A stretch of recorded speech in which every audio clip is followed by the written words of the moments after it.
All right, it looks like there are still people trickling in, but I'm going to go ahead and at least get started with the introductions just because we have a lot of content and I want to make sure that we have enough time. So welcome in everyone to the distance learning updates, what you should know. So I'll go right into our team introductions. So our program director is Dr. Janet Norman. Unfortunately, she's not here today, but I'm sure once she is back, you guys will meet her if you haven't already. My name is Aisha Gaines. I am an instructional designer here in the distance learning department. I've been in Sierra for about a year. I'm excited to be here and I'm excited that you guys are here and want to spend 2 hours with us. But with that, I'll hand it over to Cindy.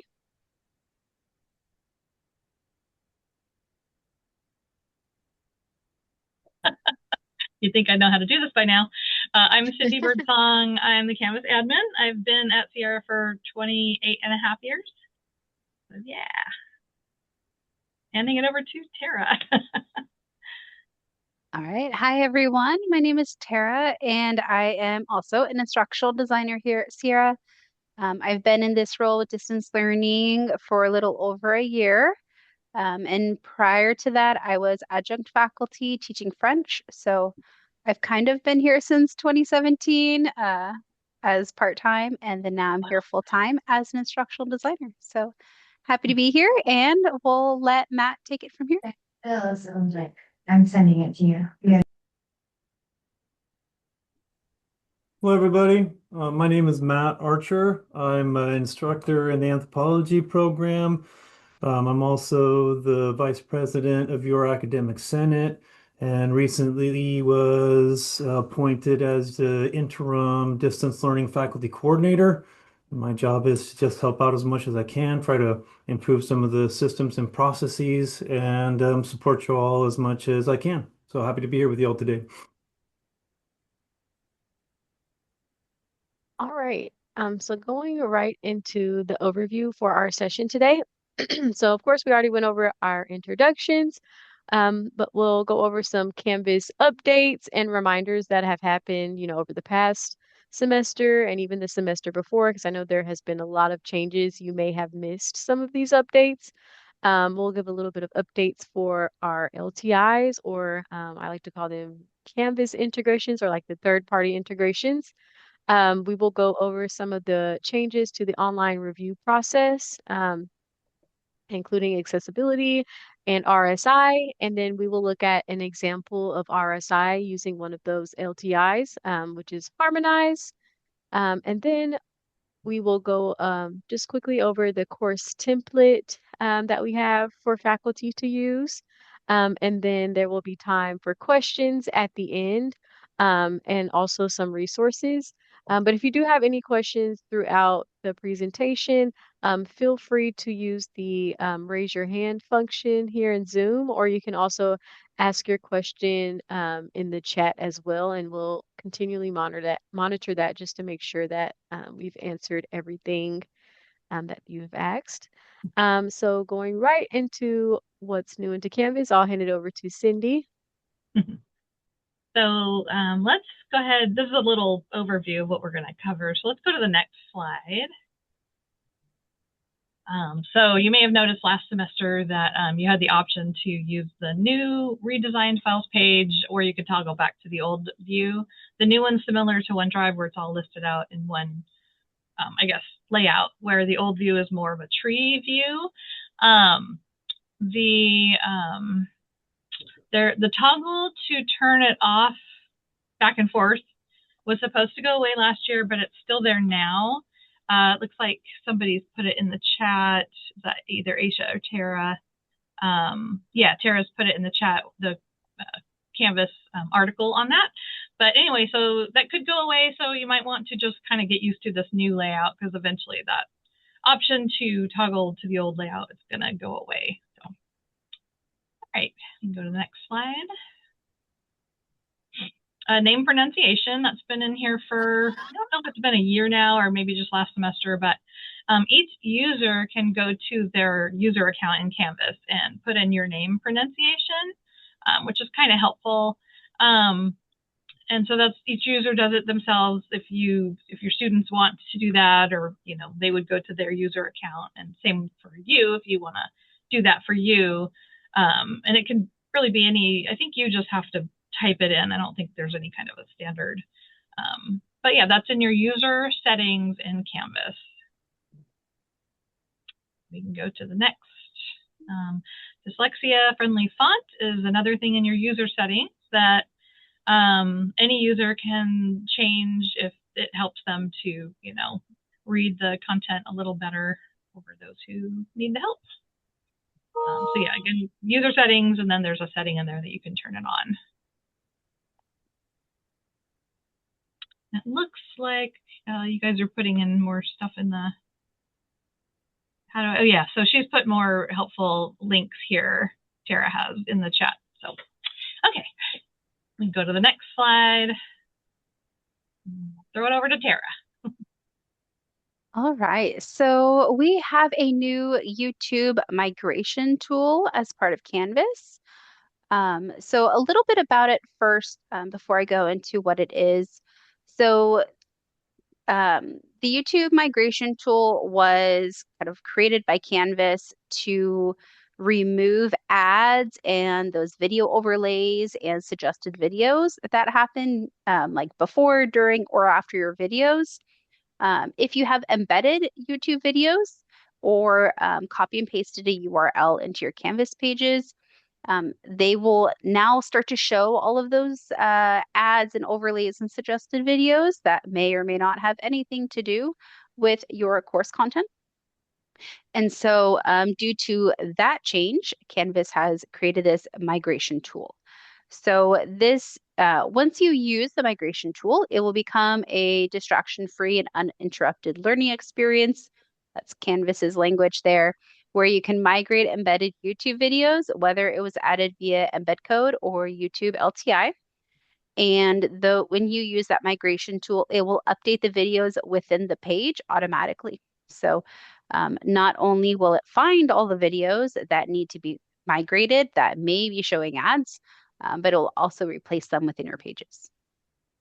So once the videos are migrated, no ads will appear before or during playback. All the overlays, including on pause and the recommendations and channel info and all of those distracting layers that are a part of YouTube videos will be blocked for your students, which will be wonderful. And so in order to get the YouTube migration tool, it may already be in your course navigation, or you may need to go into your course settings and go to feature options and then toggle on the YouTube migration tool. So once you have enabled that feature option, you may need to refresh your page, and then it will show at the very bottom of your course navigation list, right above settings, like you see in that top picture. Can you still see my screen? No. No. Okay. Give me one moment. It just went black. Okay. And question in the chat, you do not need to recreate the existing link once you use that migration tool. Then you do not have to go in and replace it. It will automatically do that part for you. All right, so once you run the migration tool, you will scan your course. It will bring you up a page of pages and discussions, like a list of all of the places within your course that has a YouTube video. So whether it's embedded, you use the LTI, or just copy and pasted the URL. So we'll give you that whole list. You'll click the review button. You will get this little preview pop-up window, like you see in the bottom picture here, where it says week 1 discussion. So that's where this video lives. And then there is a teal, kind of blue-green convert button here. Once you click there, it will automatically start the convert process and replace that video within the page. So real easy. You do have to go, page by page or assignment by assignment, but this tool will scan your course and find them for you. So it's just a few more clicks. Okay. The other really helpful thing about this migration is once you've done all this converting, they all of those videos will be added into your Canvas Studio under course collections. So the video will not live in your studio library, and you do not own the video, of course, because it belongs to the content creator, but you'll be able to have access to all that student viewing statistics. So you'll be able to see all the data just as if you recorded your own video in Studio. You can see how long they watched the video and where maybe they fast forwarded through, and which students actually watched the video, and all that all within Studio. So that's really helpful in having those course analytics for you. Any captions that existed on that YouTube video, whether they're auto-generated or English or whichever language captions that came with the video, will be carried over. So the only downside to this is that if it is auto-generated captions, there is no way for you to edit that caption file for the YouTube video. Either you would have to just manually create your own captions, or you could email captioning and request help in captioning for you. So one of our team members will stick on in the chat how to request captions. You can also migrate the embedded YouTube videos manually. If you prefer to do it that way, you could use the migration tool to scan your course and find where all the videos are. And then if you want, you can manually embed them. Okay, and there's some help guides here as well, and some pros and cons of either way. So whether you manually kind of go video by video or just use the migration tool to click the convert button and go through it quickly. All right, next slide. All right, differentiation tags. So this one isn't necessarily new. This came out in the fall, but if you haven't seen them yet, or if you just now realize that they're there, that's okay too. Differentiation tags began in fall as a feature option and is now generally available to everyone by default without turning on that feature option. So differentiation tags can be used in a lot of different ways. It allows instructors to apply tags to students, which then you can use to assign pages or assignments to certain groups. And you can also view whatever tag that is within SpeedGrader. But I'll talk more about that in just a minute. So here in this screenshot here, we have the people page. You can either click on the name of the student, which this is taken from Canvas, so these are not real students, or click the check boxes next to multiple students, click the tag as drop-down menu, and then either select a tag you've already created or create a new tag. And these tags are only available to instructors and observers. And so students will have will not have any access to these tags. They will not see their own tags. They will not see anybody else's tags. Okay. So it's very much for the instructor in order to kind of group students together that are similar. This is kind of similar to the groups feature, but it's private, right? Students don't see these. And you could also view these within Gradebook and view the tags within SpeedGrader. And so some of the probably most useful use cases are if you have students that have accommodations that need extended test time, or if you have students that need unlimited time, you can add a tag, right? Name them as you want and add that tag to the student. So if you have a test, for example, and you notice that you had a student who took way more time than another, you'll also be able to see that tag within the SpeedGrader sidebar saying that that student needs extended time, right? If you have student athletes, this is a really great tool to use as well. If they need more flexible due dates, or if maybe you've given them an extra day because they had a game or something, within SpeedGrader, you'll see the tag that's a student athlete and be able to make that determination. And then the last use case that I feel would be really helpful, especially in some of those intro classes where you have a lot of general education students, is if you have, for example, a intro to bio course, or English, where are we at, C1000, or one of the intro courses, but you also know that they are a bio major or an English major. It may be helpful for you to give them extra resources of what does an English major do for me? Or how can I continue my love of learning within the English field? Or what job prospects could I have? And assigning those pages or those kind of information only to those major students. That way, only the major students would see it, as it may not really apply to the rest of your students. So these are just some ideas. I'm sure you all can come up with some more inventive ways to use differentiation tags, but they are a really useful way in grouping students in a way that's more private, that stays within the instructor. All right, so do tags work in sending messages in Canvas? Oh, that's a good question. I'm not sure. You can assign pages, assignments, discussions, modules. Cindy, do you know? I kind of have a vague recollection that it does, but I'm going to Google it really fast. So you just want to send it to one group of tags, basically, instead of the whole class. Yeah, I'm going to look it up really fast, so continue. Okay. It is possible. I just found Oh, a Canvas guide on it. I'll put it in the chat. oh, perfect. Yeah, because I thought that sounds familiar, actually. All right.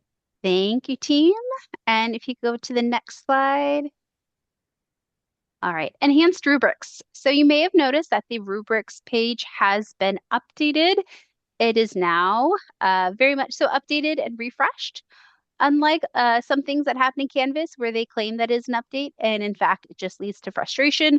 I really love the new enhanced rubrics. Um, from the instructor view, from managing rubrics, I feel like it's really helpful. So enhanced rubrics are look somewhat like this screenshot that I have here when creating a new rubric. So it has a lot of the same formatting options as the classic rubrics had, except now you can move things around.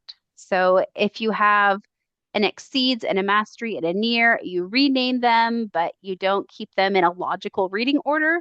You can grab the set of dots right next to the name. So next to exceeds, next to mastery on the left there, those set of dots you can grab and drag and drop so you can realign the criteria so it makes most sense for your rubric, which also will readjust the points and the numbers will all adjust along with that move, which is amazing. The second best part about enhanced rubrics is that you can now create a draft and save it, come back to your rubric and continue working on it until you're ready to publish it, to add it to a discussion or assignment or other thing in Canvas. So that is also extremely helpful. There are three display modes. So there's a vertical, horizontal, and traditional views.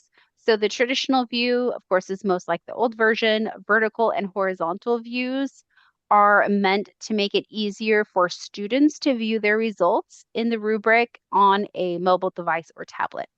So once you grade, if students are using the app, it'll automatically give them, I believe, the vertical view, where they will only see the only part of the rubric that you marked for them, and then also being able to see the comments that you made specifically for those sections. So instead of seeing all the possibilities, they're only seeing what you scored them as. Not very helpful for the instructor view, but very helpful for the student view. If you attach a rubric to an assignment, students can now use that rubric to self-assess. You just click a button, a checkbox at the very bottom next to your rubric that allows them to self-assess. If you have a rubric attached to a peer review assignment, the peer reviewers will be required to fill in, select each of the criteria along the rubric, as well as add comments for every section of the rubric. Okay. If they do not completely fill it in, they will not be able to submit the rubric. So something to keep in mind if you have peers use the rubric to review each other, to be clear with them that they need to fill in all of the parts. Okay. usage tracking for rubrics across assignments from the rubrics page. So you can view the name of the rubric and then view all the assignments that that rubric is attached to within that course. You can also now search on the page, sort, archive, and copy rubrics. So now if you have a rubric that you started, maybe used last year or 2 years ago, but then you've done all this professional development and you really want to make it better, but you don't want to start over. So you now can duplicate that rubric and then add, take away, edit, whatever you need to. Sorry, this is falling off my head. And add to that rubric whatever you'd like, but at least you have a great starting point. This is also a great idea for using rubrics as like a template rubric. If you want to make a rubric that has your standard, if you don't use the exceeds, mastery, or near, but instead you have excellent, meets criteria or almost or missing, you can kind of start the bones of that rubric and then make it a template. And then just copy it for every rubric you make. So you're not doing the same steps over and over again. Archiving a rubric is not quite deleting a rubric, but archiving it will make it so that when you're ready to add a rubric to your assignment, when you go to search for a rubric, it will no longer show in the list of all the rubrics possible. So it will still exist on the rubrics page, but doesn't clog up your search. And then you can still CSV export or import to reuse rubrics across courses. So if you want a way to share the rubrics, you can do that as well. All right, a lot of exciting stuff about rubrics. All right, discussion multiple checkpoints are finally working. Hooray. Not to show the sarcasm there a little bit, but I know we've all been waiting for multiple checkpoints from Canvas for a long time. They're finally working fairly well. As far as I can tell, they're working well. You use these in trainings that we offer in Canvas, and they all seem to be working well. It also allows student instructors to set multiple due dates or checkpoints for graded discussions to accommodate different stages of the process, right? The reply to topic is posting the initial post, and then the required replies as peer replies, right? Leaving a comment for a peer. They are clearly separated within the module itself. So in this screenshot, there's a grammar pet peeves discussion. This is just taken off of Canvas's website, not mine. Reply to topic has its own due date and time, the little arrow. And then the one underneath that in its own kind of due date is the required replies with its own due date and time. And then in parentheses, I know it's a little bit small, but it has the number 5. It will have whatever number of peer replies that you are requiring students to do. So you can set this to 1 reply, 2 replies, 3 replies, right? 5 replies might be a little excessive depending on what that assignment is, but it will show how many are required. So it's more clear for students.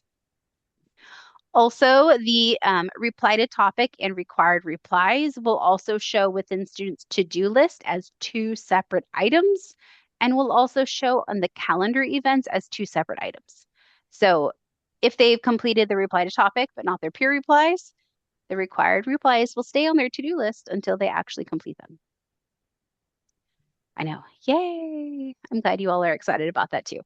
So how to access this or turn on the multiple checkpoints. So go to your discussion, either create a new one, edit an existing one. Underneath within the settings, you need to make sure that the box for graded discussion is checked. Once you check the graded discussion, then you'll see the option for assign graded checkpoints. And then you can finish assigning down below where you can dictate when the due dates are for initial post and replies, and also how many points the initial replies, initial post and replies are worth. All right. Any questions at this point?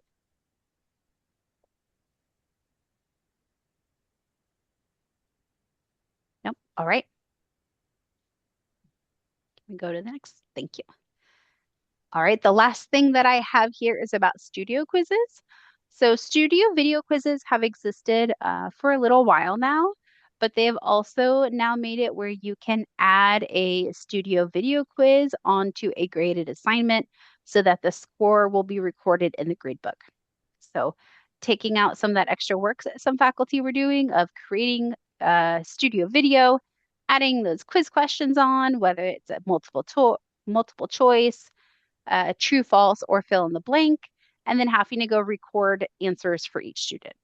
So now what you can do is you can keep an ungraded version or have an ungraded practice formative assessment where students are just making sure, or instructors are making sure that students are actually watching the videos and answering the questions. So if you want the ungraded option, you can embed the video into the rich content editor. So the big text box as usual, using the studio icon. So that top one there looks like a play button with tentacles. And then search for the video. Now within that pop-up window that shows you all of your studio videos in your library, you may see an icon in the top. So I'm sure a lot of you have already seen the CC icon showing that the captions have been edited. Hopefully that your captions are now accurate. And now if there is a studio quiz on that video, there's now a rocket ship icon. So it can be a nice clear way to understand which videos have quizzes and which videos do not. Once you select a video, you'll see this embed options pop-up window. Under embedded quiz, it will automatically say none as default. If you click that drop-down menu, you'll be able to see the names of the quizzes.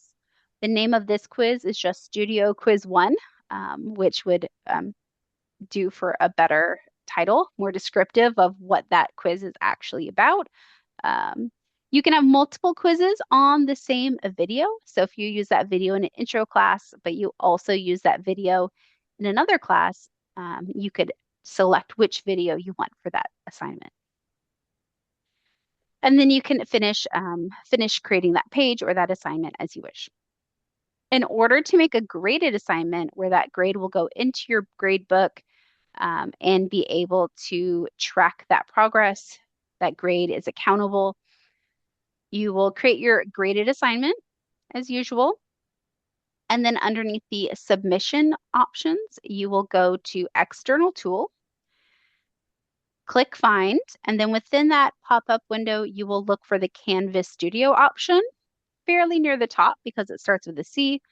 And then within the embed options, choose the quiz like we did above. All right, questions on studio quizzes?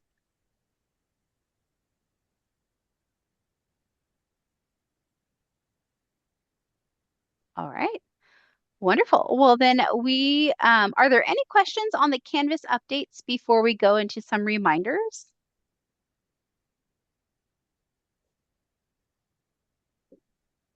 Okay. All right, well then I guess I'll pass it back to Cindy. So yeah, it's just some reminders that we've had going on for a while, and not everybody might be aware of it.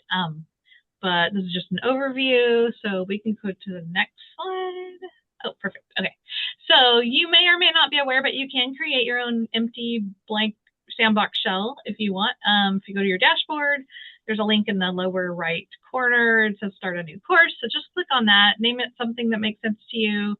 It's great for if you want to share content with other teachers, or just backing up your own stuff. If you do want to share it with other people, just send me a link to it because I'll have to add them to it. But yeah, that's a good option that maybe not everybody was aware of. Anyway, moving on. And then signature block to inbox messages. I think this just started last semester, but in your Canvas inbox, you can put a signature block to accompany your messages. And you can also do an out of office message. So if your students are trying to message you, but you're away from the computer, or you just want to give them some kind of a response, like an automated response, with maybe like the times you're checking messages and that kind of thing. That's a new feature as of last semester as well. So you would go to your inbox, go to settings, and you should see where to add those features or modify them. And then just remember, you can only send messages to your students where you Yeah, published I'm your soon. classes. So yeah.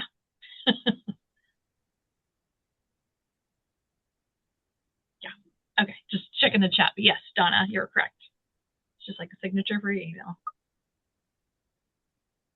And then in the user settings, there's optional pronouns now that you can type in. Each user has this option themselves. So students, teachers, whoever, you would go to your own user settings, and then you can put in your pronouns.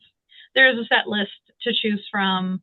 Oh, and then Aisha's putting links in here to the Canvas articles on how to do all this stuff.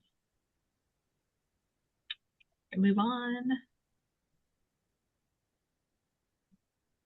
Oh, Great. going to Aisha. Yes. Are there any questions regarding anything before we get into the LTIs? I know we kind of went over a lot of information already in just like this 30 minutes. So if there are any questions, yes, go ahead. I have one. I've not been a user of the quizzes on Studio. Is one of the hindrances that for others maybe not have using it or not using it is because of the being able to not being able to have the grades automatically set into the grade book? Is that one of the apprehensions behind it? Haven't used it, so I'm just wondering if I should try it. Um, are the studio quizzes linked to the grade book? You can. It depends on how you set it up. So yes, there were some folks who really liked the idea and looking at the different tools. I know Donna, you're in an earlier session. Looking at WeVideo, which has so many options and so many settings. Studio Quizzes would be like a pared down or a really great starting point if WeVideo just has too much going on to get started. So Studio Quizzes might be a really good option for you. A lot of folks really love the functionality of it, but just wished it connected to the gradebook. Because if students don't see it in the gradebook, some instructors are worried that they just won't do it because they're not going to see that grade impact if they don't. So you can add it now as an external tool for under submission type instead of choosing online. If you choose external tool and then select Canvas Studio.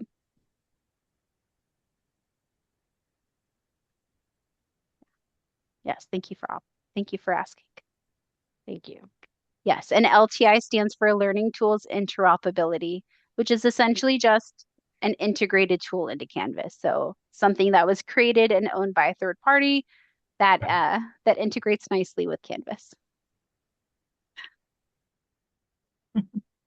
Thank you. I Any have to other look it up every questions? time. I never remember that. Yeah, it's a tongue twister.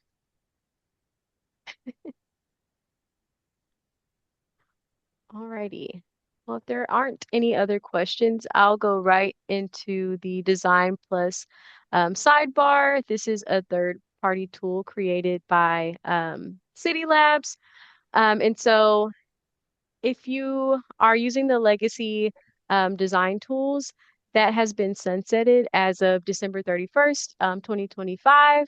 The features will still work, but they're not going to receive any of those updates or bug fixes. And so, of course, with that, as Canvas continues to update their code, um, some of those design elements, the legacy elements, may break. So with that, we suggest updating those elements, which I'll go over in just a moment. So if you're not really sure where to find this Design Plus sidebar, you'll usually go to, say, a Canvas page and go into Edit mode. And once you're there, you may already have a little rocket ship on the right-hand side. So it's this little red icon, red and white icon here. If you have that, you can just go ahead and click on that, and that will open up your design tools sidebar. But if you do not have that, you will have to choose Alt Shift D if you're on a Windows, or Option Shift D if you are on a Mac. And it should force launch the application then. But if you're not able to open it still using that way, you may want to check your browser settings just to ensure that you don't have any ad or pop-up blockers, because sometimes um, you may struggle to open it if you have that on your browser settings. So that may be something to just check on. But once you have this open, it will likely open up that legacy tools. And so to switch to the new version, you'll want to click this switch to new version button there. And that will refresh your page with the new Design Plus sidebar. Now, as far as, say you have some legacy elements and you want to keep those in your course for now, you can update those elements individually, or you can update all of the elements within your specific course. So to update those individually, you'll want to launch that Design Plus sidebar. And then from there, you'll go to the little accessibility person. It's like the little person in the blue circle. And then under usability, you will choose upgrade, and that will upgrade all of your legacy elements so that at least for the time being, they're not going to break with any changes made to Canvas. And if maybe have more than one page that it uses the design tools, you may want to just go in and update your entire course. And so to do that, you will go to your course settings. And this is one of the only places within Canvas where you don't have to click edit or go into some sort of edit mode to open up the design tools.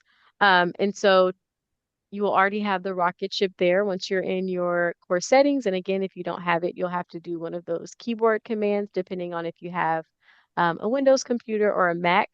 But once you open that up, you'll choose the little book looking icon and choose course upgrade. And then that will upgrade all of the legacy elements within your course. I see there's a few things going on in the chat. Okay, I see. What is it for? What does the tool do? So there's quite a few things that you can do with Design Plus. I kind of like to describe it as something where you want your course to look, maybe more interactive or more aesthetically pleasing. You can add elements such as accordions, call out boxes. You can use different themes with different colors and different designs for your page. There's really a lot that you can do with it. But I would say mainly for kind of like that aesthetics and making your course just look better to the eye, and then also adding in, some of that, I guess, interactivity and readability, especially if you have, pages with a lot of content, you may want to use something like an accordion so that when students get on a page, it's not just, a page full of words and kind of daunting. Whereas if you kind of section it up with accordions, for example, it's easier for the student to use.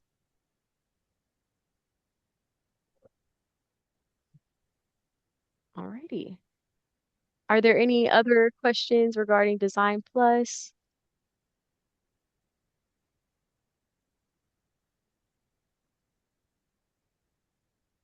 Can I ask a quick question?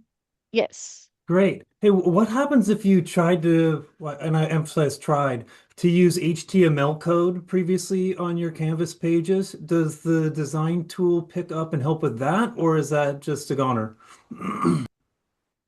Hmm.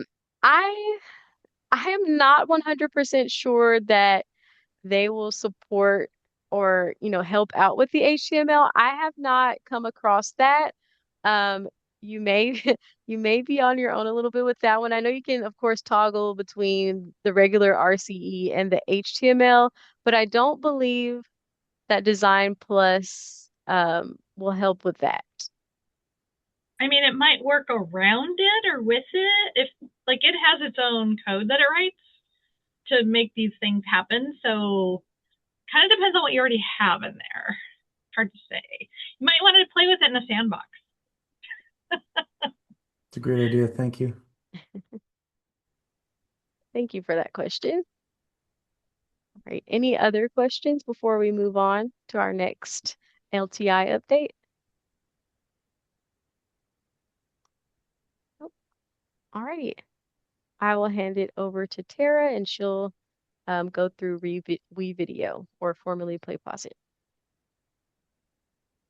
That's me, but that's okay. Tara can help me. So anyway, PlayPosit switched over to WeVideo last the end of last semester. So it wasn't any control of ours. We just had to like go with it. So they migrated everything over. It should be seamless for you guys who use that. There was an email that was sent out by Allison towards the end of the semester with some information for faculty. But basically, if you go to the very bottom of this screen, you should be able to access it without any kind of key code or anything. If you go to the plug icon and like an assignment or a page, you can select WeVideo from that. It should link you to your existing PlayPosit account, which has now been changed to WeVideo. Or you could go to their website and just use your regular Sierra College email. The credentials you had used for PlayPosit should be the same. And make sure you don't have ad blockers blocking any new windows popping up or anything.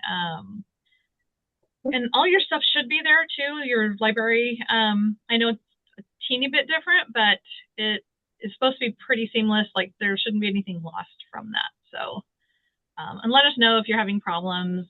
We're still kind of figuring it out too, because it just happened at the end of last semester. But anyway, yeah.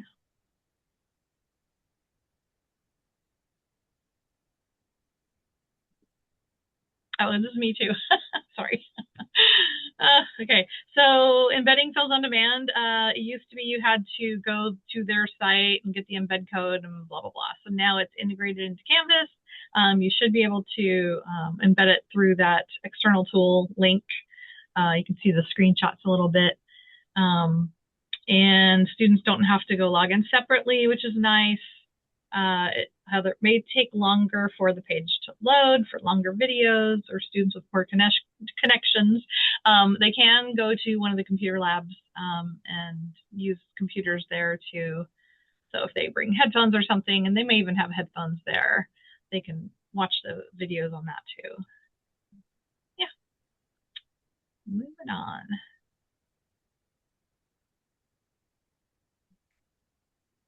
Right. Any questions so far before we move on to Harmonize?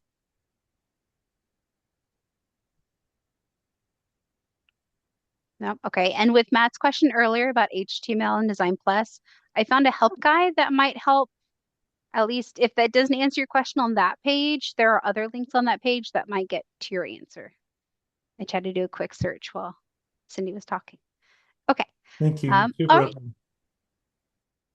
right. So Harmonize updates. Harmonize in the last 6 months or so has added even more features than they had before. So just some of the highlights of the newer things.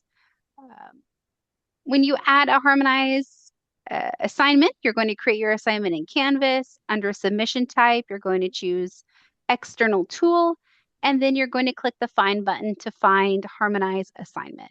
So regardless of which of these types you use, it's going to just say Harmonize assignment, and it will bring you to this pop-up window where you get to choose which option. Okay. So there are discussions, which is kind of what it started with, and has since expanded to include peer reviews, social reading, used to be called PDF annotation, but has been renamed social reading because that's more of what it actually does. There's individual assignments and polls now as well. Poll is the last part that they've added on here. And the other thing that's really helpful about this pop-up page is that they now have help guides embedded with before you even choose which type of assignment you want. So you have discussion, peer review, social reading, so forth. And then you have these little question marks next to each one. And if you click on it, it will give you an explanation of the tool and will also give you links to help guides to help you set up the assignment and how to maneuver through all the settings. So this is so helpful now that you don't have to go search for it in a new tab. You don't have to go searching for it, looking for it elsewhere. You can just click the question mark button and it will give you everything you need to know. Groups and calendars will cross between Canvas and Harmonize. So if you have groups already set up in your Canvas course, you can use the same groups in your Canvas, in your Harmonize discussions by clicking the Groups tab instead of the whole class tab. or everyone, I believe it's called. If you choose groups, it will import the same groups that you had in Canvas. If you have multiple groups, it'll give you a drop-down menu and you can select which group you would like to use. Also, when you have assignments within Harmonize, whether it's a discussion, which also includes that initial due date and peer reply due dates, that all of those possible due dates within these will also import back into Canvas. So it will show up on students' to-do lists and will also show up within the calendar for when different assignments are due. So it's a really great integrated tool that works kind of both ways. Another thing that's kind of been added, if you're using discussions and I believe peer reviews, when you have those multiple due dates, you can now add a third layer of replies if you like. So if you have your initial post and then two peers to replies, due 3 days later. But then maybe you want your students to come back to it the week after that and maybe do a reflection of what they had learned previously. You can then add another layer of replies or posts required. And so that's also kind of an interesting thing of kind of getting full circle, right? Your initial post, student replies, and then a reflection on everything else that you've learned. So that can be really fun. Our last thing here with Harmonize is that if you allow late work, allow students to submit late work, and you've gone in on the due date or the day after and you manually input a grade in Canvas into SpeedGrader. Maybe they got a 0 because they didn't submit or they only earned partial points.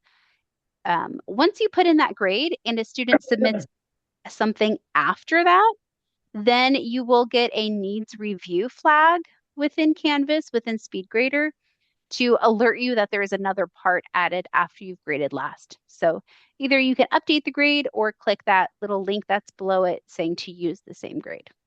So now at least they'll tell you. Before it was either the student would have to let you know or you would have to go looking for it. There was no kind of flag. So yep, that is Harmonize.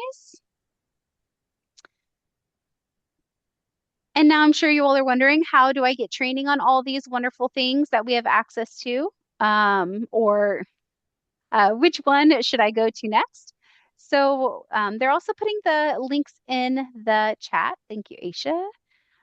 The top ones next to the different types. So Harmonize, WeVideo, Lucid, Design Plus, and LTI Tools Explained.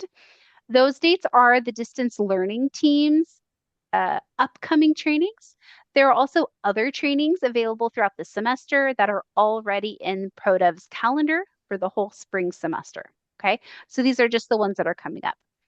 I would like to point out your attention to the Harmonize training here on Friday, January 23rd, this Friday from 12:30 to 1:30 p.m. This is going to be with one of our Harmonize reps, and so you'll be able to hear it straight from them, from their representative of all the things you can do with Harmonize, especially their discussion tool. So bring all your questions, any kind of trouble spots you want some help on, they'll be able to help. The second set of links that are kind of indented here are additional resources if you're interested on branching out and learning on your own.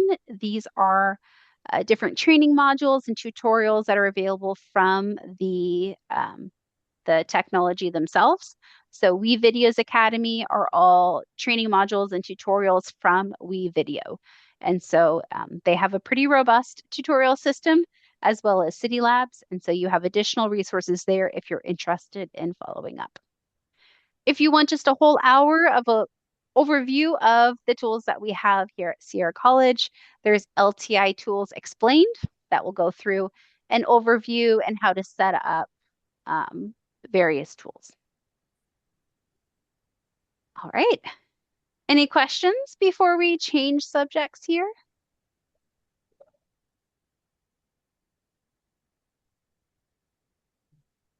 Questions on Design Plus Sidebar, WeVideo, Harmonize?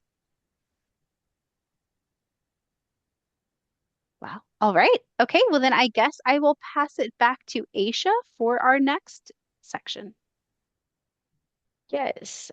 So just a few updates on the online review process. I'm sure many of you know that in spring 2025, there was a new MOU. And so the main change here is before we were reviewing all online and hybrid courses that you taught as a faculty. So, say you have 3 or 4 online courses, we were going and reviewing each one of those courses, but now we're more so reviewing the faculty member and improving the faculty member rather than each individual course. So what that will look like, you must take boot up either your first semester teaching online or before you teach online. You just have to take boot up.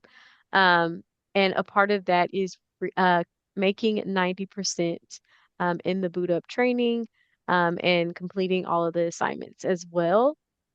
Now, say that you have taken a similar training to boot up, maybe at another institution or whatever the case may be.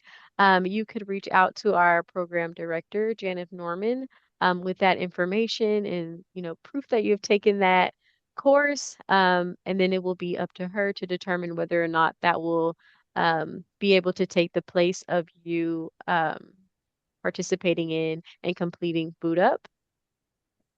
So once you have taken boot up, you will go through this review process the second semester that you teach online.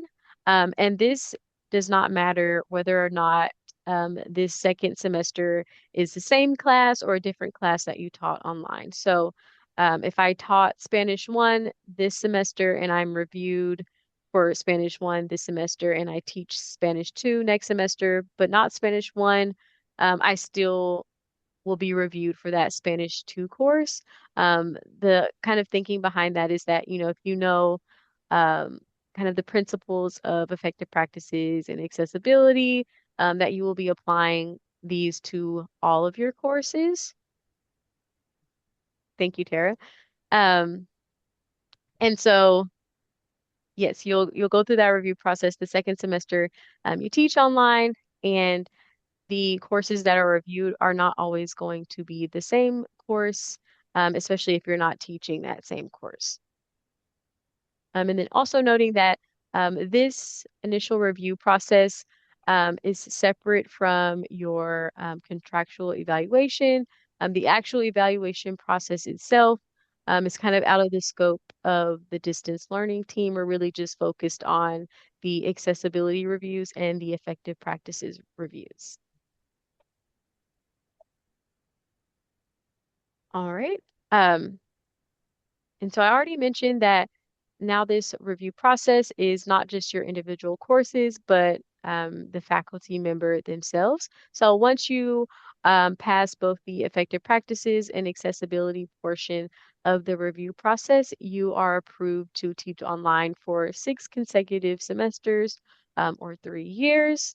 And this will be from that first semester that you are approved. So say that you were approved this semester, then you have 6 semesters after this one of approval. And then every 3 years, you will be required to take a 3-hour asynchronous refresher training. And this training will essentially have kind of the current um, guidelines or principles for effective practices, accessibility, RSI. It's really just kind of, it is what it sounds like. It's a refresher on everything just to ensure that you still have the most up-to-date information as it pertains to online teaching. And then the refresher training should be completed before your next teaching review. And of course, people are all on different timelines, so that will really kind of depend on when you are approved. It'll also depend on, kind of your, I guess, evaluation timeline process. Again, since that part is not really distance learning, I can't speak much on it. But everybody is probably going to be, at a sort of different cycle. But in the next few slides, we kind of have a breakdown of how that might look.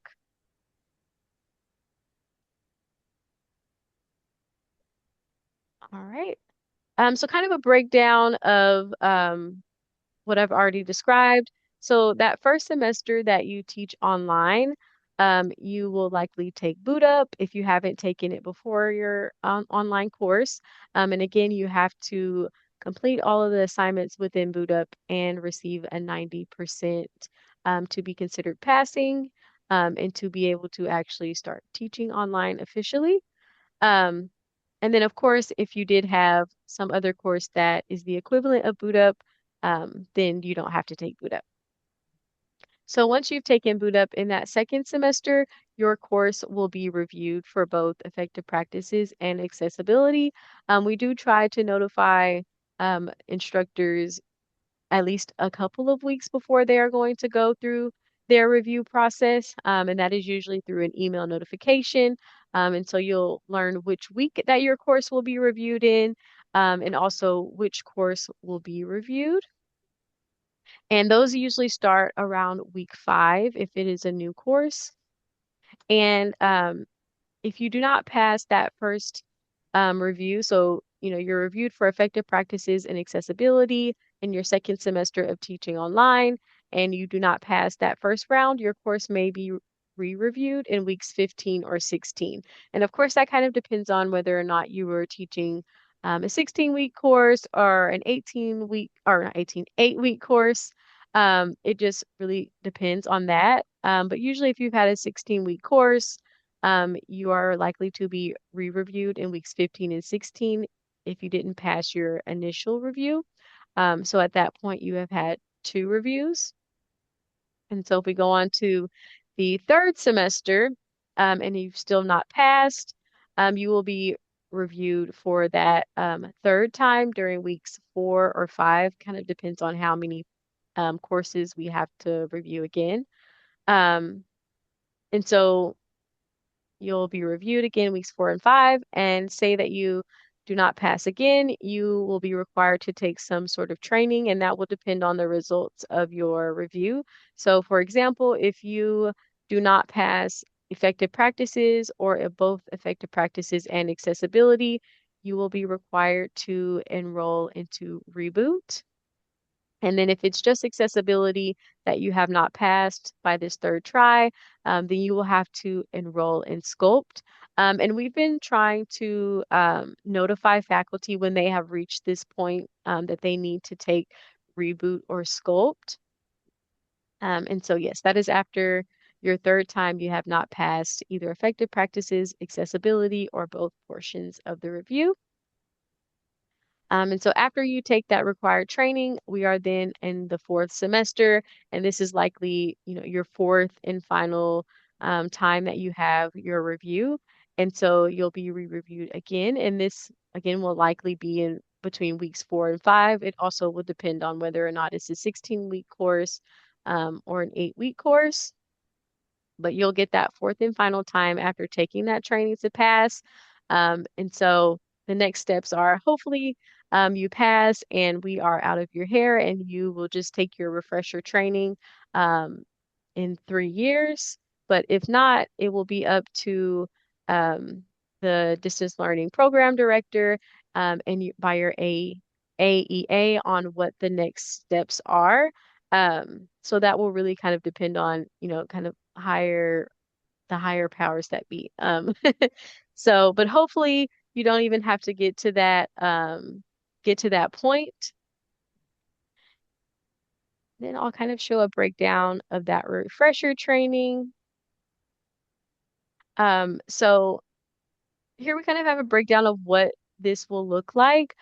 So we haven't determined, when this refresher training will be assigned, but the hope is that the training will be within ProDev and it will notify you when you're required to take that training.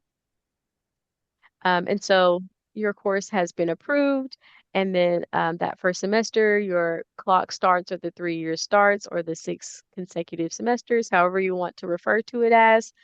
So those first 3 semesters, you're approved. There's really nothing that you need to worry about doing. But by the fourth and fifth semester, you want to go ahead and take that refresher training. And again, the hope is that within ProDev, we'll be able to actually notify you that you are due for that training. But you will complete the refresher training. in semesters 4 or 5. And then if by semester 6 you haven't, or sorry, by semester 5, the end of semester 5, if you haven't completed that training, you will not be able to teach online in that 7th semester. And I know that was a lot of information, but before I go on to the next slide, are there any questions?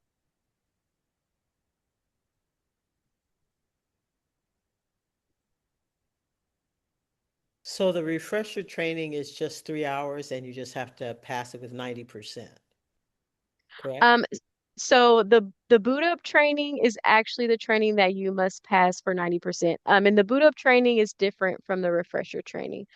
So boot up is the training that you are required to take. Say that I'm a new faculty member, and I want to teach online, I'll have to take boot up and pass with a 90%. So that's one training, but the refresher training is entirely different. This is the training that you will take once you are approved to teach online after that 3 years. You'll take this refresher training, and you essentially have to pass with 100%. But it's really it's an asynchronous course, so it's kind of like reading some videos and doing some knowledge checks, just to ensure that you have the most up-to-date information. But it is at your own pace as long as you finish it within that 4th and 5th semester. Perfect. Okay, I see there's a question in the chat. Are there any stipends for new faculty when taking boot up and doing an online class for their first time? There is a stipend for boot up, I believe. Um, I'm blanking out on the actual stipend amount, but there is a stipend for boot up. And you do have to complete it though. It has to be the assignments are completed and you make that 90%.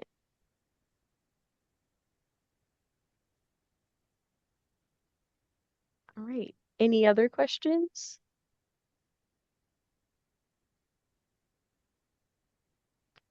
Okay.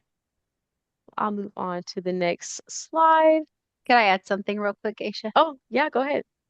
So there is a stipend for completing the stipend. I think it's $1,000. Yeah. So I see somebody else in the chat says that's also about 1,000.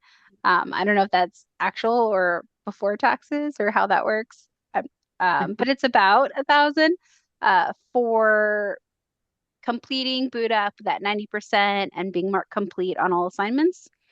Yeah, right. And then there's also a stipend for once faculty pass the online course review process. So once they've passed accessibility part and the effective practices part, and I believe it is $1,500 once you've passed that process. So there is a stipend attached to it that is, hope to offset the amount of time that you're spending on improving your course. But yeah, rough estimates there. Yes, and absolutely. They're taking boot up, reboot, sculpt, refresher training, right? There is no fee for taking that any of our trainings. Yes. It's not like if you go to uh, another college or online training or even somehow the @ONE trainings it used to be a fee to take those courses. When you take them here at Sierra, right, you do not have to pay for any of those trainings. Yeah, absolutely.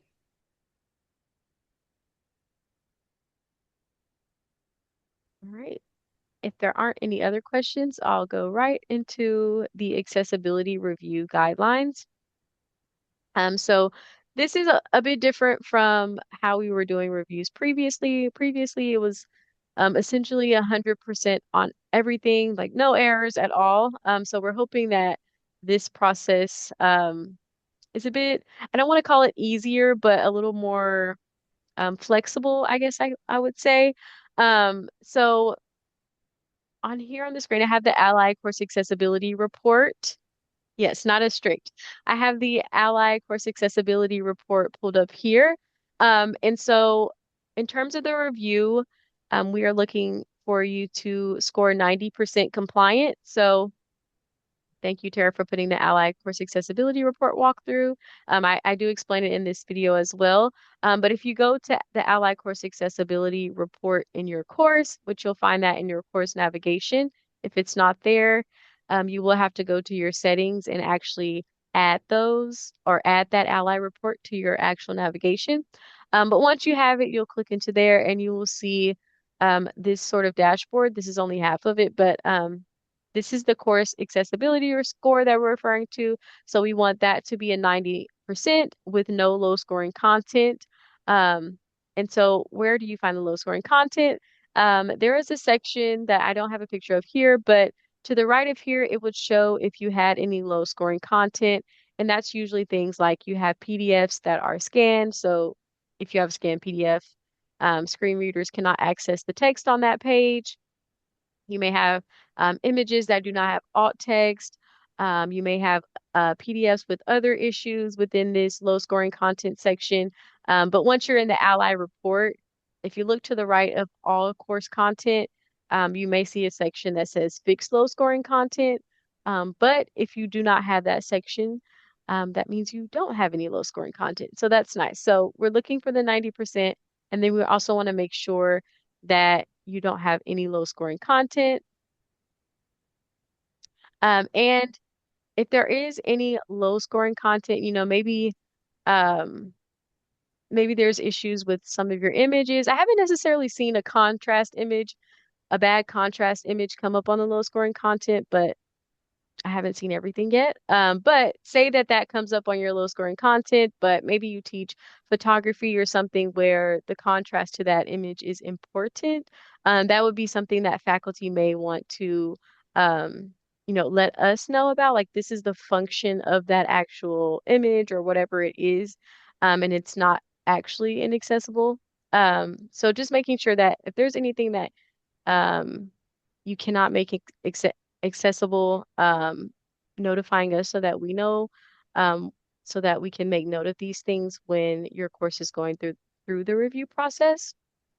And then kind of the second criteria is having all of your videos captioned. And so we want to make sure that all of our videos are accurately captioned. So I think the biggest thing is YouTube videos. So we know that a lot of YouTube videos have those auto-generated captions, and those are not considered accessible just because, you know, that means that a human has not gone in and actually verified that those captions are correct, and they haven't gone in and actually edited them as well. But if you do have any videos that you just really want to use, you can send a captioning request to captioning@sierracollege.edu. I'm sure that will be in the chat soon. And then, say that you're coming up for a review and you want more resources. We have the faculty resource guide with a lot of this information as well, which is really helpful. And I do also see that there's a few questions, so I'll stop here. 90% makes much more sense, for sure, because Ally can be very tedious to kind of figure out those issues. And, you can have a really great course and it could be just one thing, dragging that score down. I see a question about what about written math solutions? Someone answered it. It's okay. They said if you have audio Okay. content along with the written solutions, you're okay. Okay, great. And I was also thinking, I know um, with that, sometimes faculty will create like a PDF of those written with those written math solutions. I think with that too, if you're scanning any of those images, just making sure that it has OCR, which is optical character recognition. It just ensures that at least a screen reader will have access to whatever is written on that page. Let's see. If you have a PDF that shows up as low scoring content, but also has an audio version of the same text, is that okay? I really think that might be case dependent. I can't answer 100%, but I'm gonna make a note of that, and then I can get back to you on that.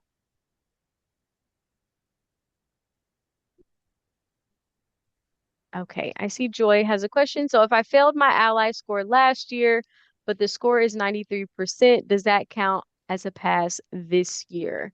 Um, so if you failed your review last year, I'm going to assume that it was with the previous accessibility standards. So your course would still be reviewed, but if you have the 90%, there's no low scoring content and your videos are all captioned accurately, then you should pass the review process. Will you all just automatically review it again this year, or do I need to reach out to somebody? So we are still kind of compiling the list of reviews, but if you are on that list, we will send out an email notification with the course that we're reviewing and then also what week that you'll be reviewed in. Awesome, thank you. Mhm.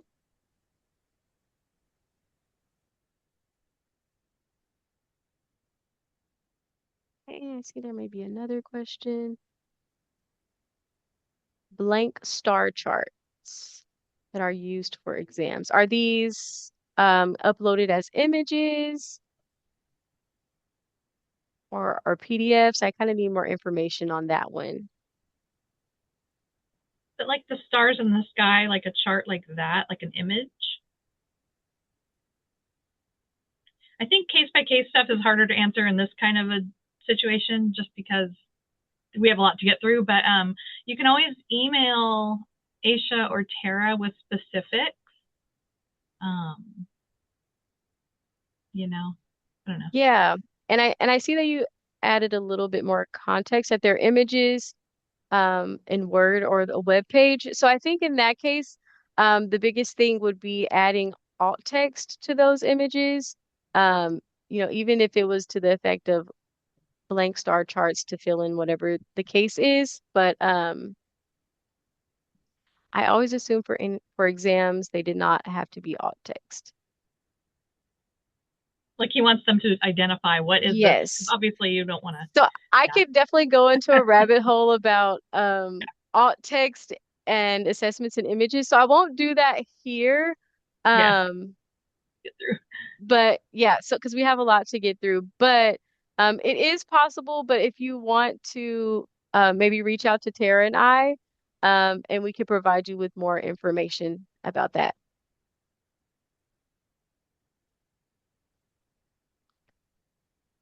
All right. And I don't know if I mentioned it, but if you want any additional resources, you can go to the faculty resource guide, and that is available on your Canvas dashboard. And if you don't see it on the dashboard, you may just need to pull up your list of courses in Canvas, and you should be able to find it there. All right, and I'm going to give it to Tara.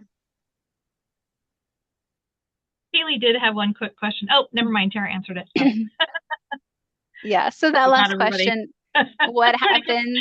I'll read it out just because Oh, other yeah. folks might be wondering the same thing. So the question was, what happens if I don't teach online every semester? Will you just review the next online class? And yes, so that's typically the case. We try to keep track of who needs their next review. And then if they are not teaching that semester, they just kind of get put in for the next semester. And then, hopefully the next semester you're teaching online or hybrid. And so we can kind of continue that review process for you. Yeah. And if ever you're concerned or you're wondering where you are, you can always email distance learning, and they can kind of help guide you the best we can over here too.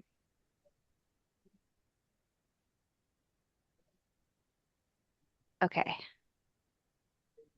All right, I think the chat's good. Okay, moving along to the RSI section. So RSI is included within the effective practices part of the review, but there is also a newer RSI requirements that Delight that came out of Delight and was approved by Academic Senate last year. And RSI stands for regular and substantive interaction. And there are three main parts of regular and substantive interaction. So one are the communication expectations or communication policy, instructor to student interaction, and student to student interaction. Okay, so these are kind of like the three pillars that hold up RSI. So communication expectations must be clearly established from the beginning of the course and should be in an obvious and easy to find place for students. So whether this is part of your syllabus, where you have a communication policy part of your syllabus, or if you have an orientation module within like a Canvas module, wherever you typically put, your response time to email messages, sending announcements, leaving feedback for students, what is your grading timeline? All those are part of this communication policy or communication expectations. And so this should include not only your email response time, but how often and when will you send out announcements to students? Will you be including only text or will you include audio or video at times? Uh, how often will you send Canvas inbox messages? If students email message you, what is your turnaround time? And do you prefer that they email you through your Sierra College email or as part of Canvas inbox? At distance learning, we would suggest that you use Canvas inbox. And the main reason for this is it kind of keeps everything kind of neat and tidy within Canvas. And also, if your course is going through the review process, we can clearly see that you've sent messages to students to help kind of quantify your instructor interaction. Okay. And so the contents of those messages, of course, are not seen, simply that you've sent messages. So it's easy for your reviewer to see how you're interacting with your students. And then the last part about communication expectations is letting students know what to expect in terms of discussion boards. So if you are one of those type of faculty that would rather leave discussion boards for the students, you will monitor them, kind of facilitate, make sure no one kind of goes way off subject, but it's mostly for students to interact with their peers. That's great. Put that in your policy. Make sure students know that. They shouldn't feel like you might be missing. And so letting them know what to expect. Or if you're an instructor who loves to be involved in discussions, you ask follow-up questions, you give other resources, you add, okay, great, but what if, and adding in additional questions, let them know that as well. That way they're not surprised when all of a sudden their instructor is leaving them comments in a discussion, right? It's all about letting students know what they can expect from you in terms of communication. So whichever side of the discussion dialogue you're on, just let students know where you stand because every instructor is going to have a different policy here. Okay. I will get to your question in just a second.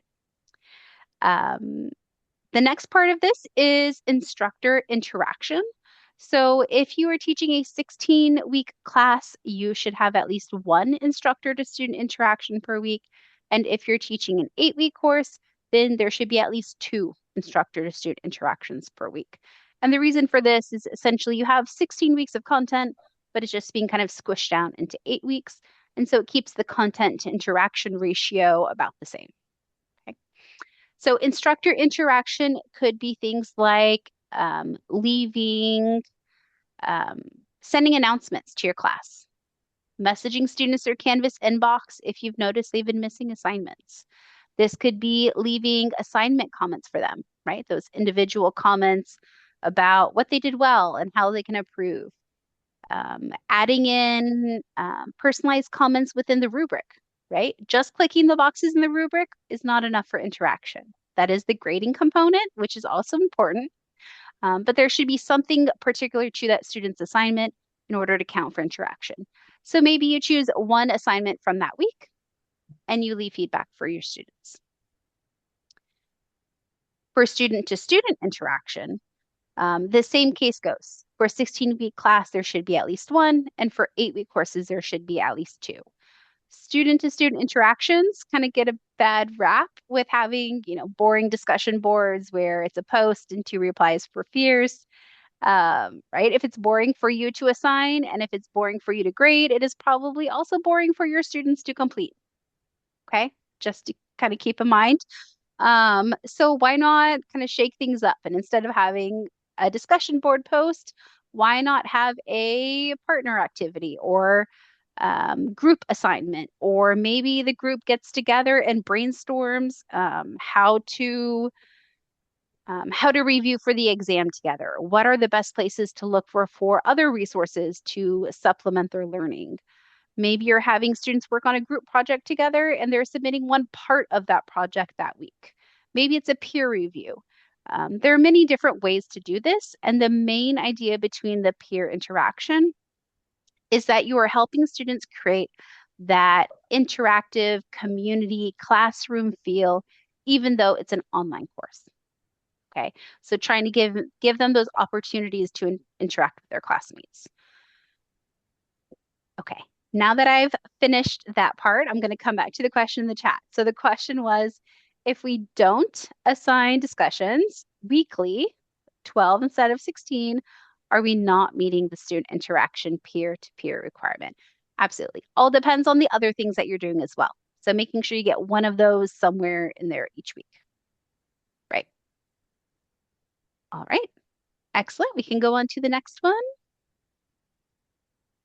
So reflecting how RSI looks in your course. So these are just some things to think about.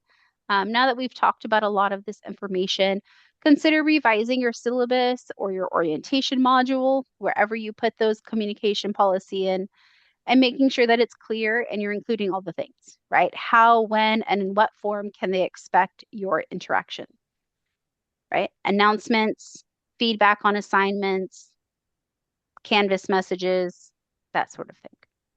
Consider creating a personal communication plan that helps map out how you're going to do this. Although it may feel kind of tedious or overly scheduled, um, in in-person classes on ground, it's really easy to have those organic connections with students. You say hi when they walk in the door, you call on them, they answer questions in class. They're going to chit chat before and after. But in an online environment, we really have to intentionally schedule these sorts of things, intentionally decide on the types of assignments to make sure that they're still having those opportunities for peer interaction and feedback from you throughout the semester. Okay, so not that this is something that you would have to provide at any point, but more of just for yourself, for your own kind of planning, making sure you're hitting all the benchmarks throughout the semester. Next slide. This will be our last slide on RSI, I promise. So what counts as that substantive part of RSI, right? Regular and substantive interaction. So you have an example of one side of what counts versus what doesn't count. And I feel like this isn't exactly all the things, but it kind of gives you an idea of what, where this falls in the categories. So personalized feedback on assignments, responding to student questions, facilitating discussion boards, direct communication, right? Inbox messages or semester specific announcements, audio video feedback, okay? Things that are relevant to your course for that week in the semester you're teaching it, okay? When you have announcements that you reuse every semester, right? Add drop deadline is coming up. Make sure you meet with the counselor. Registration for next semester is coming. Anything that you can just like roll over and change the date for is not really going to count as that substantive interaction. Okay, so we need things that are directly applying to your class or to that student's assignment. Things that do not count for RSI are grading only. So if you're not leaving comments, you're just typing in the score or clicking the boxes in the rubric. That's not enough for interaction. Those repeated announcements, posting your course materials, right? Instructor presence, okay, not quite the interaction part. Only having the student-to-student interaction, right? You also need to be in there interacting. And then this last one, if your course is overly reliant on third-party content and relying on those auto-graded kind of things where you're not also adding in comments, can also be a difficult situation, right? Students should know that you are actually providing comments on their work, not just auto-included, auto-graded kind of things from, excuse me, from third-party tools. So whether it's a textbook publisher, super site, what have you, making sure that you're also interacting. Okay, So using an LTI called Top Hat, where I respond to students individually. Um, yeah, if you are responding to students individually, I would say that that's probably okay. If your course is up for review, then they may ask kind of how you're doing that interaction. Yeah, so as long as you can show that somehow, that's awesome. All right. Any other questions on RSI?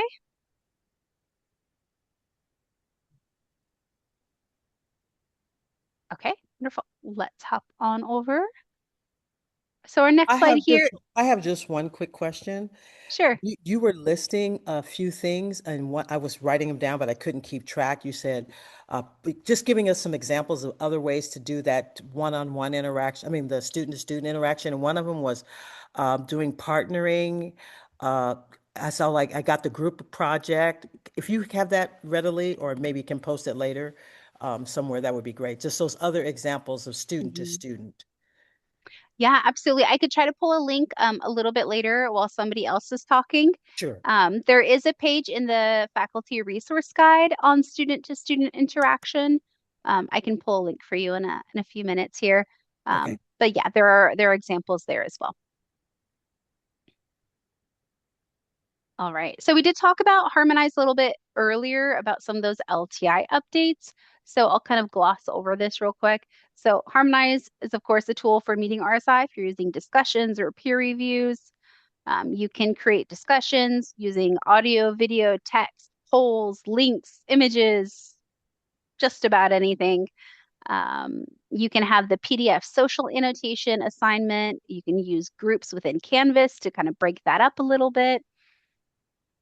Um, some ideas for meeting that student interaction could be like having them share their highlight of the week or connect what we're learning in class with a real life example, and then leaving 2 comments for their peers, right? Any way that you can get them thinking a little more creatively will be a little more interesting for them to complete, and so they're more likely to do it. Also, if they're just talking about their highlight of the week, they're also having a chance to show their personality and their choice and what they found interesting. And like most humans, people like talking about themselves. So, absolutely. Thank you, Aisha.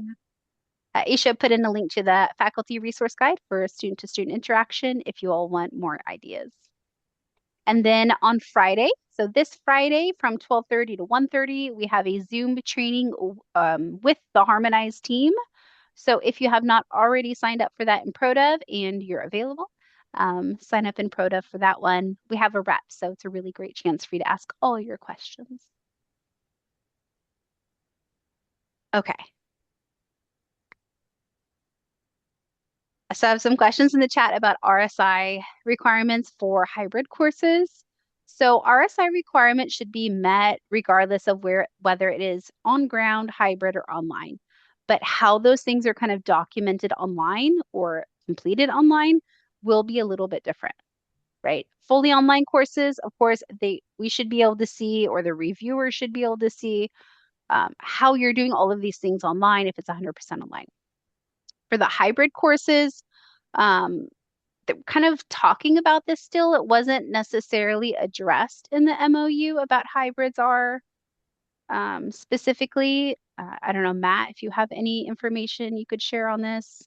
Yeah, just briefly, because gets wonky in terms of the procedures and policies. But the basic idea was that we really urgently needed the RSI policy approved by Delight and Academic Senate for the online classes in particular. And there was additional conversation with regards to how that would be specifically implemented in the hybrid environment.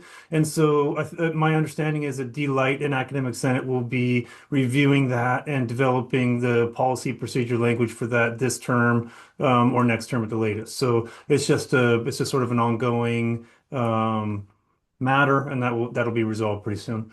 I don't know if that helped or not, but Thank you, Matt. Appreciate it. All right, let's move on to our next page. All right, so more information on the review process. We have tons of links here that the team will help get in the chat here for you all.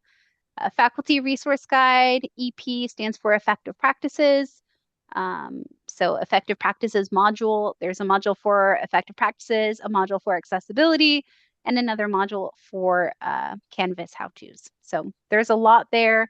We have our YouTube channel, which Aisha and I have worked really hard this last year in updating, replacing videos, adding new videos. So I think we're up to 105 now, which is really exciting. I hope you all benefit from those videos whenever you need it, right? 11 o'clock at night. Don't email us at Distance Learning. We will not be here to answer your email. However, there's probably a video on that in the YouTube channel. So please use that as a reference. And we also have a really fun chatbot called ProfBot. That is kind of a companion to the faculty resource guide that can help you brainstorm ideas and get some more information. There's no login required there. You can be anonymous. And we have fed it all of the references we want it to pull from. So for the most part, it pulls from our references and not random information out online. So enjoy it, have fun with it, and let us know if there's anything else we can help with.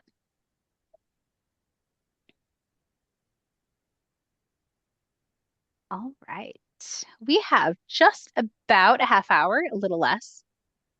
So I will not be offended if you all want to turn off your cameras for a moment and stand up and stretch and wake up a little bit. Um, thank you for sitting here for so long. All right. So this next part you can listen to. We have a course template that was created in May of last year, 2025, that is available in Canvas Commons. That has a lot of really great information to get you started teaching online or hybrid courses, especially for if you have incoming faculty that are brand new. This gets them a really great head start in creating that Canvas course. That can be a lot of work in the beginning. Within the course template, you have a home page that's already built, a sample welcome letter in the file section, and also a welcome to the course announcement. Just needs a few edits of your own course information before you send it out. There is an orientation module, which includes an introduction discussion and a rubric.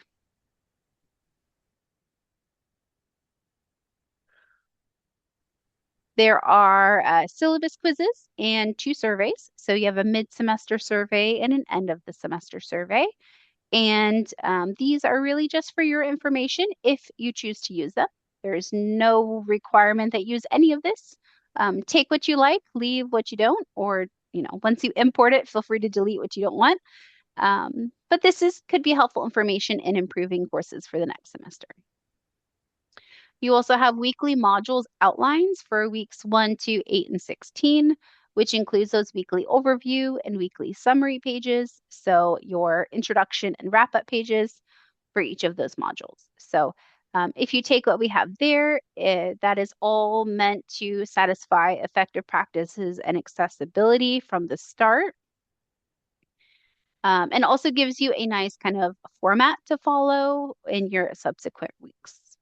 Weeks 8 has some kind of like midterm information, kind of filler there, ready for your information. And then week 16 has some information about finals and has the end of semester survey there. Then you also have 3 or 4 sample rubrics you can use. Feel free to copy those now that we have enhanced rubrics. Copy, edit, do what you want with those. But there's one for a presentation. There's one for a longer paper. And then you have a discussion rubric. All right. Next slide. All right, so here's a little preview of what it looks like.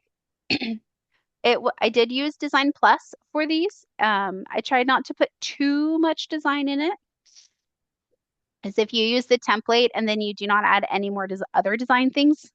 I wanted to make sure it didn't look kind of out of place of the other parts.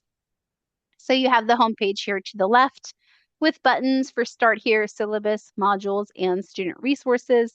There's also a video, you can see a little top of it, that helps you go through the setup and how to edit the pages. To the right there, you had a short video kind of showing the discussion. Thank you. with a prompt. So you have directions for the initial post, replies to peers, and then you have some expanders down there with additional information and additional directions for your students. And there's a neat little progress bar on the bottom there from Design Plus. All right, thank you. So finding the course template. So this is in Commons. You can access it in a couple of ways. You can go directly to Commons by clicking the Commons button. That looks like that burgundy square with the C. From Global Navigation in that dark red strip to the left, and then search for Sierra College course template. Or you can open up a course, preferably an empty course or a brand new sandbox shell. Go to Import from Content Commons buttons there on the left of your homepage, and then search for the course template, which looks like this to the right, in order to import in. So we really encourage you to, one, import into an empty course, because I don't want any of your hard work be overwritten. Sometimes it makes duplicate pages with the same name, which also makes it hard for you to pick which page you actually want. And number three, when you go to import content from Canvas, from Commons, it will ask which courses you would like to import the course shell into, okay? Sometimes all courses is automatically checked. Please uncheck the box for all courses. Otherwise, you'll be accidentally importing that template into every single course you are an instructor in, and there is no easy way to undo that. You would have to go page by page, assignment by assignment to delete, or have us empty your course completely out and start over. Okay, so please be mindful while you're doing this. This is something not to do in a rush. I know Cindy's over there saying thank you so much for saying don't click all courses. That would go to every single shell you're a teacher in, including club shells, department shells, everything. Okay, so if you're importing directly from Commons, please check the course that is empty that you would really like it to go to. All right, awesome. And there are links within the chat of how to get directly to that course template. All right.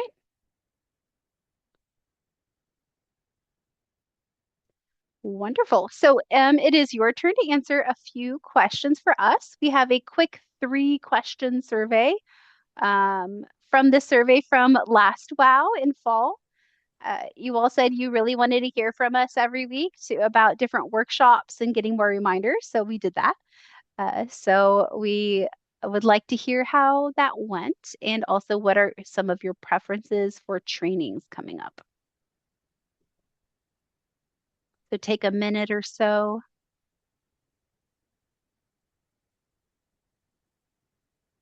You can also expand the poll. If you grab the side of it, you hover, you can see the arrows, and you can pull it out so you have a little more space to see.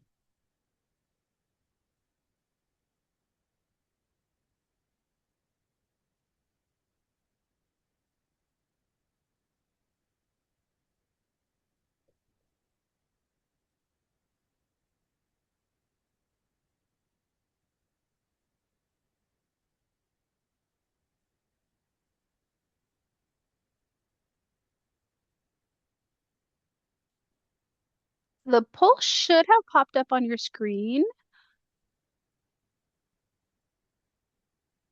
If you don't, there may be a poll button at the bottom in that like toolbar.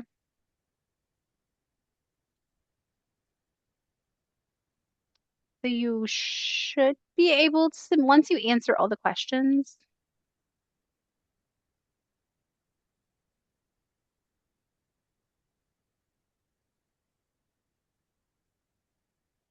yeah, there are 3 questions.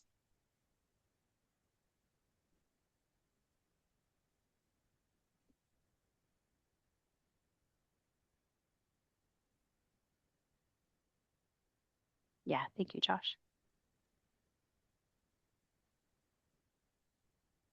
I see the 3 questions, but I cannot click submit, even though I can pick the answers. Oh, Yeah, when I click submit after the first question, it doesn't do anything. Oh, I strange. was able Okay. to do it after I answered all three questions. I It have looks like there's answered 3 questions, but that's actually just the first question. If you scroll down, there's 2 more. Uh, I've answered all 3 and it does not allow me to click submit. I answered all 3 and it doesn't allow me to click submit. Strange. Okay. If you would really like to tell us how you feel on this, you can message one of our hosts or co-hosts and let us know your answers, and then we'll make sure we review them later.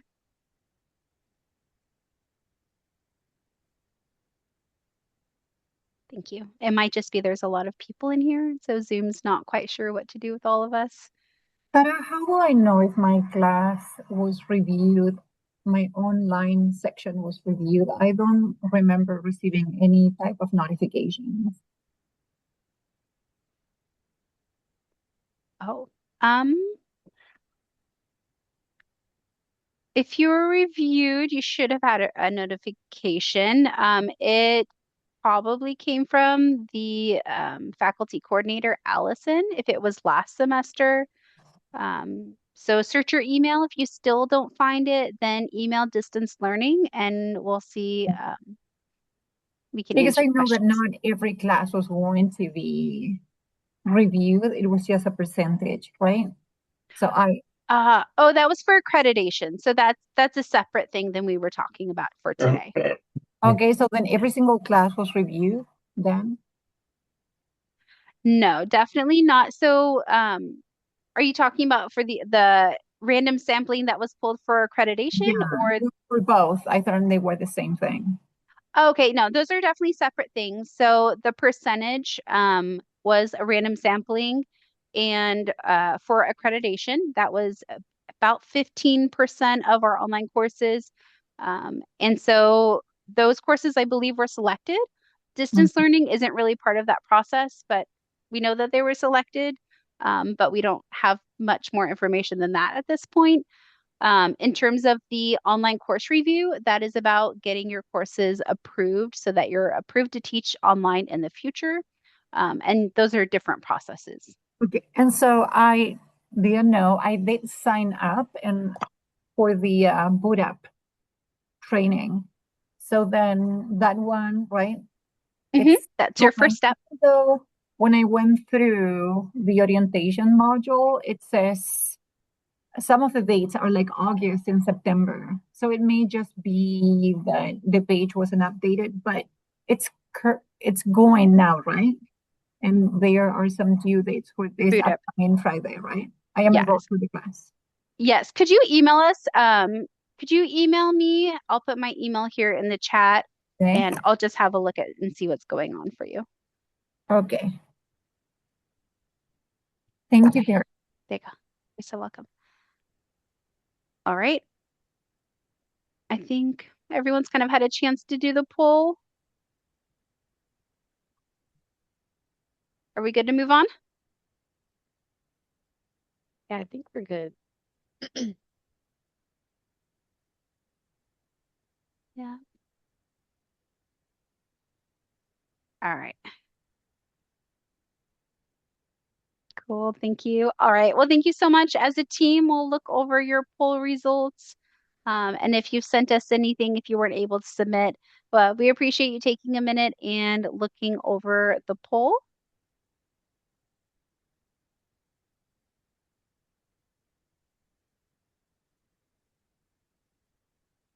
And so are there any other questions that you have before oh, we have about 15 more minutes.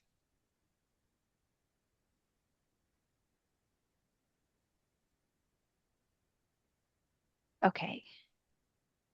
And yeah, so double check your names for attendance for pod, for ProDev to get credit for being here for your flex hours. Make sure that your name resembles something on the roster for your Sierra College login.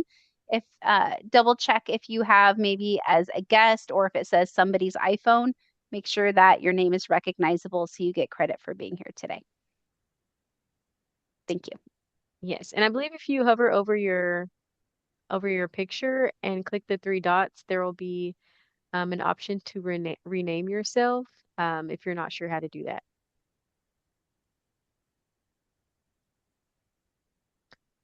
Alrighty, if there aren't any other questions, I'll move on to some reflection questions. And feel free to answer these, out loud or in the chat. And so our first question that we have for you guys is, what is one aspect about online teaching that you're excelling at? I mean, of course, we've talked a lot about the struggles, but let's look to the bright side and what sort of things are you excelling at or things that maybe you're enjoying about online teaching. And of course, you can either come off mute or feel free to put that in the chat as well.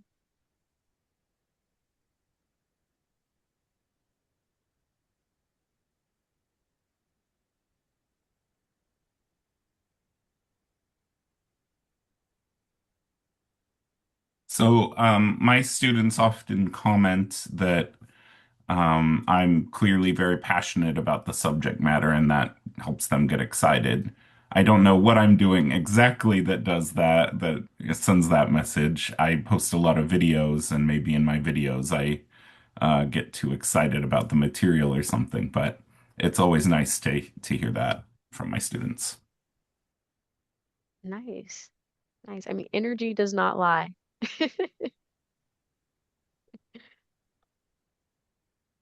Yeah, I see there's a lot coming up in the chat as well. I see that Canvas Studio videos have gotten a lot, you've gotten a lot of good feedback from students. That's nice to know. Okay. Organizing modules. Okay, another person likes the variety of tools that we have at our disposal in Canvas. We definitely have a lot of tools. And then I'll also add to that, if anybody is interested in any of those tools, we do have quite a few trainings throughout the semester that are already planned and already in ProDev that you can sign up for to kind of know or get to know a little bit more about that and how you can use that in your own course. I see another person. This is my first time teaching online. I hope I excel with all the tools and trainings that I've gotten. Awesome. Okay, the most positive feedback is about lecture material and weekly activities. Nice. Okay, flow and clarity so students don't have to question what to do. Wonderful. It is always nice that the things that we're doing are not creating more barriers for students and they can actually just, focus in on the content and what they're supposed to be learning. I find students get pretty jazzed that I chime in and substantively reply to their discussion posts. Nice. All right, I see quite a few here, but I'll go in to our second question and feel free to keep answering this one as well. So what is the most challenging aspect about online teaching? Maybe that's related to RSI, accessibility, student engagement, really anything that you've noticed for your courses. And then, of course, you can share in the chat or you can also come off mute as well.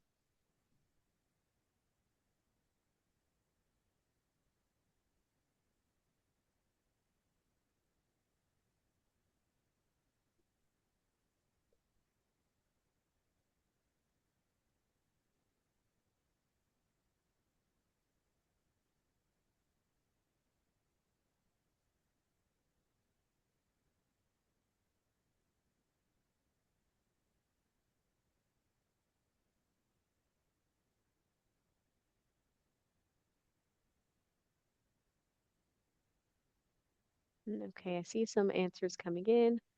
I don't trust the analytics to know if the students are really reading the pages. Mm.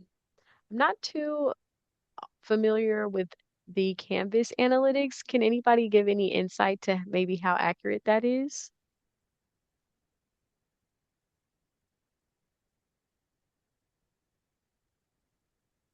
By Canvas Analytics, are you looking at like the student analytics or looking at like the check marks to see if they've accessed the page?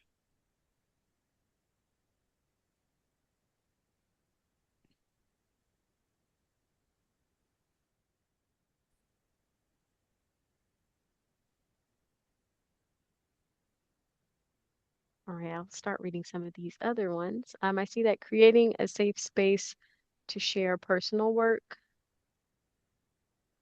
RSI feels like busy work sometimes, and fearing that students may feel the same.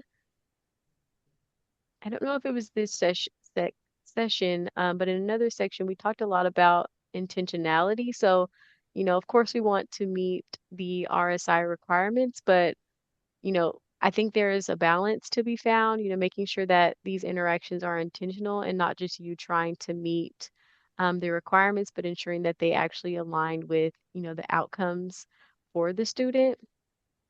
Maybe a big thing, rather than just, okay, I'm putting in this interaction because I have to. Another one is not getting the face-to-face time with students to really gauge how they are doing.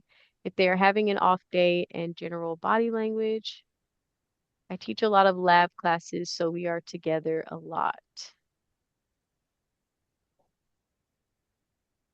Another comment about student engagement as well.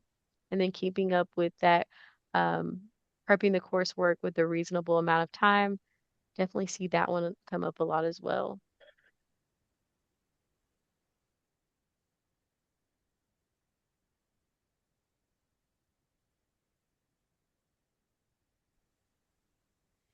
Yeah, and just to add with the kind of maybe there are too many tools to choose from. So we would really suggest that if you're brand new to teaching online, think of this more as like an introduction to what's possible, not necessarily what you should be implementing. The hope is that we introduce you to these tools that are available, and maybe you choose one to try out, right? And if you think about it in the same way that your experience often reflects your students' experience. So if you are overwhelmed at trying to learn all these new tools, then your students may also be overwhelmed at trying to figure out how to navigate all of these new tools. And if you have maybe one tool, but maybe the other four instructors that they have all different tools. So even if you're not ready to really get going with any of these tools, that's okay too. We don't want you to feel like you have to choose something to like keep up with everybody else, right? Everybody's going to have their right flow of what works for them as the instructor. You know your students well and what your students need to succeed and how best to navigate your class. So what we're doing is presenting with options. And so I hope at least you're aware of what's possible. I know when I first started as an instructor, I had no idea what tools were there. And so I would have appreciated having something like this to know, here's all the options. Do you want to pick one? So I hope you feel this is more of a supportive area where you can kind of find things, maybe try them out a little bit, but not that you necessarily have to implement all of these strategies. And certainly not right now during Flex Week as you're about to start the semester. So things to keep in the back of your mind. But we do really appreciate your time with us today. Yeah, and I'll add on to that. I think it's really helpful too, just to kind of know all of the tools, because sometimes we'll get kind of inquiries about well, can we add this certain tool, and we might already have a tool that does it, and so we don't have to go through an entire process of trying to get a new tool and pay for it if it does cost. A lot of the tools that we have, if you're looking for something in particular, we might already offer that as well. All right. So in our last few minutes here, I would like to go on to some resources before you Yes. all sign up for the day, I would imagine. Um, So if you do have questions, whether it's on where you stand in the review or, hey, I saw Harmonize looks really fun. Can you tell me more about it? Or do you have resources I could check out? You can always email us at distancelearning@Sierra College. And so this is the team email. We all get it. So if there's one of us who may be in workshops all day, or if someone is out sick, somebody else from the team will be able to answer your email. Okay. We, of course, have our faculty resource guide that you need to be logged into Canvas to access. We have our YouTube channel. The links for these are in the chat already. And so we're really here to kind of foster this community and support you all as fabulous instructors that you are, and being able to help you in the ways that we can. Okay. All right, next slide. And we have chatbots. Our chatbots are super fun. I hope you enjoy playing with them as much as we do. These were created with PlayLab, which is a nonprofit ed tech company that originally was formed at UC Berkeley, I believe. So this is a no login required, anonymous usage. We'll be able to see the messages as more of a quality check than anything else. But the prof bot's really fun to ask questions and brainstorm, right? If you don't have a faculty buddy that you can ask questions or like, hey, do you think this would work? Prof bot can help you out there. And then there's also RSI accreditation info chat bot that was created last year as we started this accreditation style cycle. And so if you have questions on that, you could ask our bot. We feed it the resources. We direct it where to find the information, which it does a really good job at most of the time. So they're there for your support as well.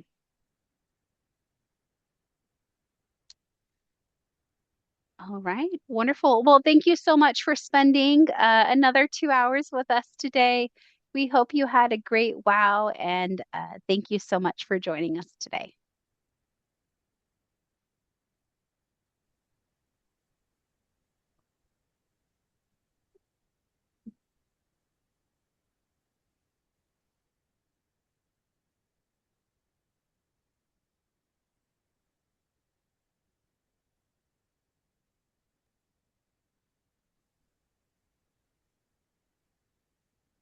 Sarah, so I send you an email.